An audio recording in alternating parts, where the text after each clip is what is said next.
पुणात्माओं, हमने इस परमेश्वर का ज्ञान न होने से अन्य सभी को भगवान मान लिया, एक कबीर जी को छोड़कर। और परमात्मा को परमात्मा माने बिना हम वो लाभ भगवान वाला नहीं ले सकते। जैसे बबूल के पेड़ को हमने आम जानकर बो रखा था, या किसी ने कैर बोल रखा है, किसी ने झाड़ बो रखा है, या अन्य कोई पौधा पेड़ लगा रखा है जो आम नहीं है, तो आम का लाभ नहीं प्राप्त कर सकते। हमने सभी को भगवान मान लिया, हनुमान जी को भी भगवान मान लिया, खाटू श्याम को भी भगवान मान लिया। हमने कितना कोई बाबा मर गया, उसके ऊपर कोई कब्र बना रखी है, मंदिर मंडी बना रखी है, उसको भगवान मान लिया। और अपने आप 4 ईंट कहीं लगा करके उसको माथा टेकन लग गए। और फिर अन्य साधनाएं क्या बता रखी हैं, परमात्मा याद दिलाते हैं, आप पे लिपे, आप पे पोते, आप पे बनावे ओई, और उस पे बुढ़िया फिर पोते मांगे, देखा कल कहाँ खोई। ओई माता के व्रत ये पूजा करते हैं माई। एक आप पे बनाओगे, औरत की शकल सी बना लेंगे, आजकल तो बड़ी बनाए चित्र ले आवे की कहते हैं। पहले आप पे बनाया करते नो, चित्र से बना के औरत की घाघरा परा देते और उसको हाथ लगा देते नो, बूढ़े बूढ़े हैं। और उसके सामने फिर बुढ़िया हाथ जोड़ के नो कहे, ए हुई माता, मैंने पोता जी ये मेरे घर में सुख रही है। नो कहा आप पे लिपे, आप पे पोते, उस स्थान को मड प्लास्टर से लिपया करती, और आप पे बनाई हुई वह माता भी आप पे कंस्ट्रक्ट करी, और फिर उस पर अपने बढ़ाई हुई बहनों का तो मेरी सुरक्षा करिए, उसमें पोते मांगे। नो कहा कल कहाँ से खोई। परमात्मा कहते हैं जाटी पूजे, पीपल पूजे, और सिर तुलसा के हो, और दूध पूत में खैर राखिए, नो पूजू हो तो और तेरा गजब भैया। नो कहा जंडी पूजे, पीपल पूजे, और तुलसी ने पूजे, और इनका आगे हाथ जोड़ के नो के हमारे दूध और पूत की सुरक्षा करिए हो, या अपनी सुरक्षा तो कर लियो, ये पीपल और ये तुलसा इन बकरा खा जा। तो परमात्मा कहे हमने ये भी भगवान मान लिए, और भगवान को भगवान मानना नहीं है, तेरा गजब भैया। अब परमेश्वर कबीर जी हमें याद दिलाते हैं। अब जैसे कि आपको रात्रि के समय सत्संग सुनाया था, उसमें बताया था कि वो परमात्मा सतलोक से चलकर आता है, गति कर कर आता है, वो तीसरे लोक में रहता है, ऊपर मुक्ति धाम में, सतलोक में। एक तो ये काल का लोक है, 21 ब्रह्मांड का अक्षेत्र है, और इसको सरपुरुष भी कहते हैं, इसको ब्रह्म भी कहते हैं, जो श्री ब्रह्मा, श्री विष्णु, श्री शिव जी के पूज्य पिताजी है। और दूसरा लोक कहा जाता है सात संग ब्रह्मांड का क्षेत्र है, जो अक्षर पुरुष का है, परब्रह्म का है, जो गीता जी अध्याय नंबर 15 के श्लोक नंबर 16 में 2 सरपुरुष और अक्षर पुरुष 2 प्रभु बताए हैं। और 17वें में कहा कि उत्तम पुरुष है तो अन्य, वो वास्तव में श्रेष्ठ पुरुष यानी परमात्मा तो इन दोनों से कोई और है। तो वो उस तीसरे लोक में सतलोक में रहता है, वहां से गति करके बिजली जैसी गति से यानी सेकंड के अंदर यहां आ जाता है। नानक साहब जी कहते हैं नीच जात परदेसी मेरा, छन आवे छन जावे बे, कि 1 सेकंड में पृथ्वी पर 1 सेकंड में सतलोक में देखता हूं उसको। नीच जात जिसको तुम धानक कहते हो, वो पूर्ण परमात्मा है, वो परदेसी। तो वहां से वो सचखंड से गति करके आता है, अपनी प्यारी आत्माओं को मिलते हैं, और फिर उनको तत्व ज्ञान से परिचित कराते हैं। इसी अपनी महिमा के अनुसार, अपने गुणों के आधार से, जिसके विषय में सदग्रंथ बताते हैं, तो परमात्मा आदरणीय गरीबदास साहिब जी को मिले थे, गांव छुडानी, जिला जज्जर, हरियाणा के अंदर। और उस अच्छी आत्मा को, उस नेक आत्मा को, जिन जैसी अच्छी आत्माओं को वो मिलते हैं, वेद में ये भी प्रमाण दिया है कि जैसे आकाशीय बिजली किसी विशेष धातु पर ही गिरती है, अन्य स्थानों पर नहीं, तो ऐसे ही वो परमात्मा उन अच्छी आत्माओं पर ही अट्रैक्ट होते हैं। हमारे जैसे अड़ंग्यान वो क्या करेंगे, वो आकर के जो सुनबीले और मानना नहीं, जैसे 64 लाख शिष्य हो गए थे परमेश्वर कबीर जी के, जब वो परमात्मा बनारस में रहते थे एक दानक रूप में। 64 लाख शिष्य जिनको इतने सुख दे दिए थे वो सोच भी नहीं सकते थे। इस मालिक की कृपा से उनको नाम जाप से इतना लाभ हुआ था। और फिर परमात्मा ने एक परीक्षा की थी कि भगवान को कैसे पहचाना इन्होंने, केवल सुखों से ही वो भगवान मान रहे हैं या कुछ मेरे से परिचित भी हैं। तो सभी भाग गए थे हम छोड़कर भगवान को। वो सुनाएंगे कथा भी समय आने पर। वो परमेश्वर गरीबदास साहिब जी को मिले थे, उस अच्छी आत्मा को। और फिर वो 10 वर्ष के थे उस समय। गरीबदास साहिब जी किसान परिवार में जन्म था, जाट परिवार में गरीबदास जी का। 10 वर्ष के बालक अपने ही खेतों में गौवें चरा रहे थे, वहाँ गवाले बनकर गए हुए थे। वहाँ से परमात्मा उनकी आत्मा को सचखंड लेकर गए थे। वो बच्चा मृत हो गया था, शरीर उसका निढाल हो गए थे। गांव वाले गांव में ले आए थे, उसको अंतिम संस्कार करने की तैयारी कर रहे थे। 5-6 घंटे लग गए थे इस प्रोसेस में। परमात्मा उस आत्मा को ऊपर लेकर गए, गरीबदास जी की आत्मा को। ब्रह्मा का लोक देखा, विष्णु का लोक, शिव जी का लोक, धर्मराज का लोक, फिर सब दुर्गा का लोक, ब्रह्मलोक, और ये जहाँ ये काल 1 लाख जीवों को खाता है वो स्थान दिखाया। फिर सचखंड में लेकर गए, वहाँ परमात्मा ने अपना वास्तविक रूप दिखाया। और फिर उस प्यारी आत्मा को वापस छोड़ दिया। फिर उस गरीबदास साहिब जी ने उस परमात्मा की महिमा का एफिडेविट दिया। अमृतवाणी में वो बोला, परमात्मा ने वो ज्ञान फीड कर दिया गरीबदास जी की अंतःकरण में। अब जैसा कि आपने सुना कि उस परमेश्वर ने कैसे कैसे चमत्कार करके दिखाए जो भगवान किया करते हैं, लेकिन हम फिर भी उनको परमात्मा नहीं मान सके, नहीं उनको परमात्मा स्वीकार किया, जिस कारण से हम भटक रहे हैं। वो परमात्मा यहाँ ज्ञान देने के उद्देश्य से आते हैं और वो क्या बताते हैं कि तुम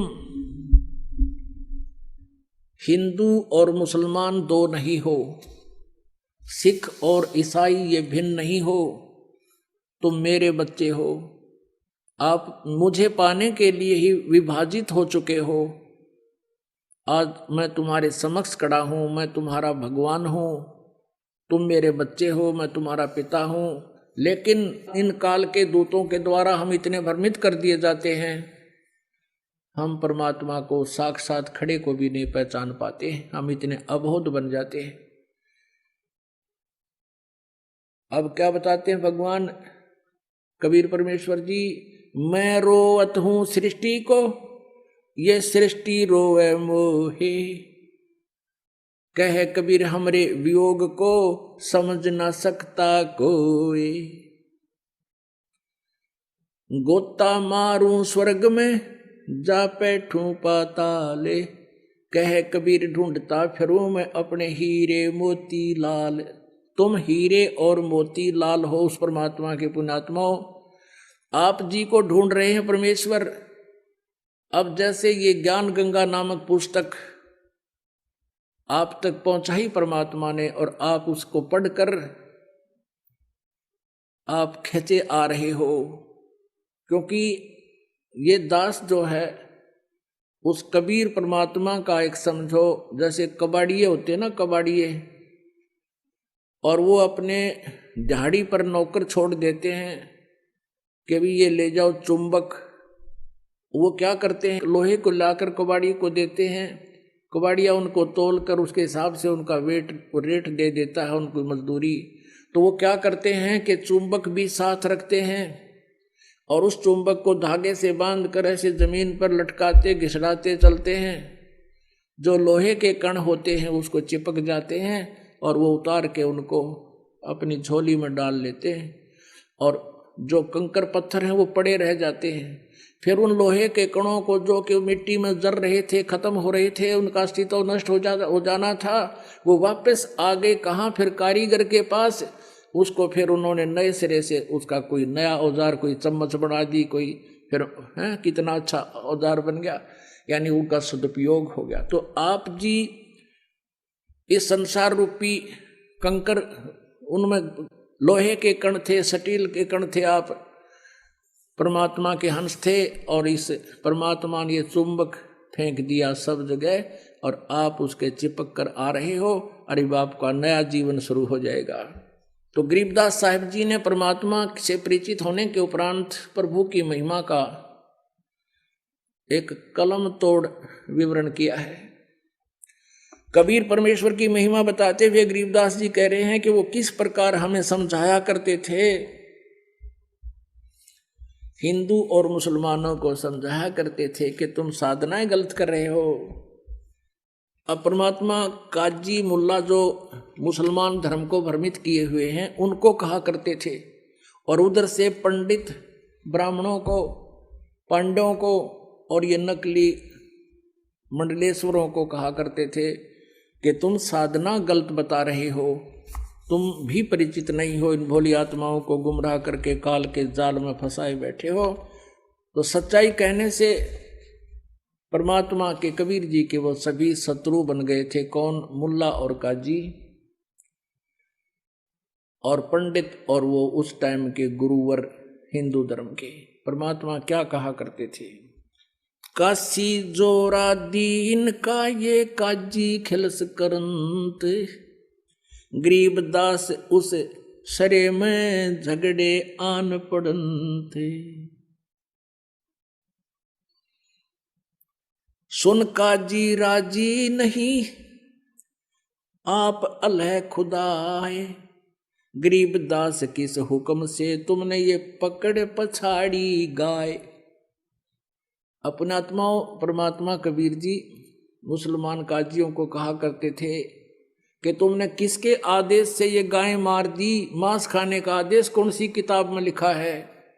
जैसे आप जी को कल रात्रि के समय रूबरू कराया था पवित्र बाइबल से, उत्पत्ति ग्रंथ में, उत्पत्ति ग्रंथ के और अध्याय नंबर 1 के श्लोक नंबर 26 और 27 में स्पष्ट किया, 28 में, कि परमात्मा ने कहा मनुष्य को मैं अपने जैसा अपने स्वरूप में बनाऊंगा, और ऐसा ही परमात्मा ने अपने जैसा मनुष्य को रचना कर दी, नर और नारी करके उनकी उत्पत्ति कर दी।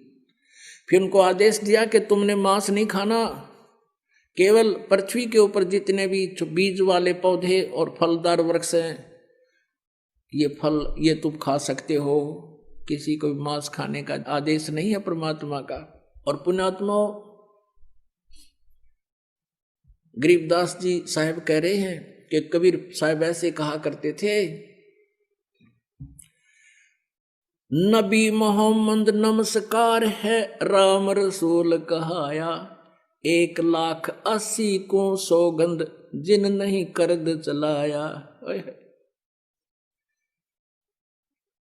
कि नबी मोहम्मद आदरणीय हैं, नमस्कार है उनको, वो तो अल्लाह के रसूल बनकर आए थे, उन्होंने ये जुल्म नहीं किए। नबी मोहम्मद नमस्कार है राम रसूल कहाया। और हजरत मोहम्मद जी के उस समय 1,80,000 अनुयायी बने थे। कहते हैं 1,80,000 को सौगंध जिन नहीं कर्ज चलाया। कसम है उन महापुरुषों की कि उन्होंने ऐसा जुल्म नहीं किया जो तुम करवा रहे हो और कर रहे हो। अपने आत्माओं मुसलमान धर्म को लगभग 1400 वर्ष हो गए। इसमें तो बुराई घर कर जाना कोई बड़ी बात नहीं। जैसे ये सिख धर्म है, ये तो ज्यादा से ज्यादा 500 वर्ष पुराना है, और गुरु ग्रंथ साहिब आपके पास उपलब्ध है, उसमें पढ़ के देख लो, जो कहीं भी मांस खाना और शराब पीना लिखा हो, और ये कमावे सिख और बड़े बकरे और पीवे दारू। अब से पहले इतनी बुराई करगी इस पवित्र धर्म के अंदर, तो वो तो 1400 वर्ष पुराना हो गया। और यदि ये इस बुराई का अंत नहीं हुआ और 800 वर्ष के बाद सिख धर्म के आने वाले उस ग्रुप में ये कहने लग जाएंगे हमारे गुरु जी भी ऐसे खांदे पींदे सी, ये उनकी अपनी भूल है, वो महापुरुषों ने कभी छुआ तक नहीं था। तो यहां क्या बताते हैं, नबी मोहम्मद नमस्कार है राम रसूल कहाया, 1,80,000 को सौगंध जिन नहीं कर चलाया। फिर क्या बताते हैं, अरस कुरस पर अल्लाह तकत है, होय होय, अरस कुरस पर, अरस माने आसमान के, कुरस माने अंतिम छोर पे, अरस कुरस पर अल्लाह तकत है और खालिक बिन नहीं खाली, वो पैगंबर पाक पुरुष थे साहिब के अब्दाली। क्या बताते हैं कि उस परमेश्वर का, कबीर भगवान का, अल्लाह अकबर का अरस कुरस पर अल्लाह तकत है, अधर दुलीचे पड़े गुरुवन के, यानी अधर माने ऊपर, दलीचा माने वो बैठन का था स्थान, उसको हम सिंहासन भी कह देते हैं, तकत भी कह देते हैं। तो कहते हैं अरस कुरस पर अल्लाह तकत है, और खालिक माने परमात्मा के बिना कण भी खाली नहीं है, यानी उसकी दृष्टि से कोई जीव बाहर नहीं है। और वो पैगंबर पाक पुरुष थे जो 1,80,000 हजरत मोहम्मद पैगंबर जी के अनुयायी हुए, और अन्य जितने भी ईसा जी, मूसा जी, जितने महापुरुष हुए, कहते वो तो पवित्र आत्माएं थी, वैसा जुल्म नहीं करते थे जैसा तुम कर और करवा रहे हो। अरस कुरस पर अल्लाह तकत है, खालिक बिन नहीं खाली, वो पैगंबर पाक पुरुष थे साहिब के अब्दाली।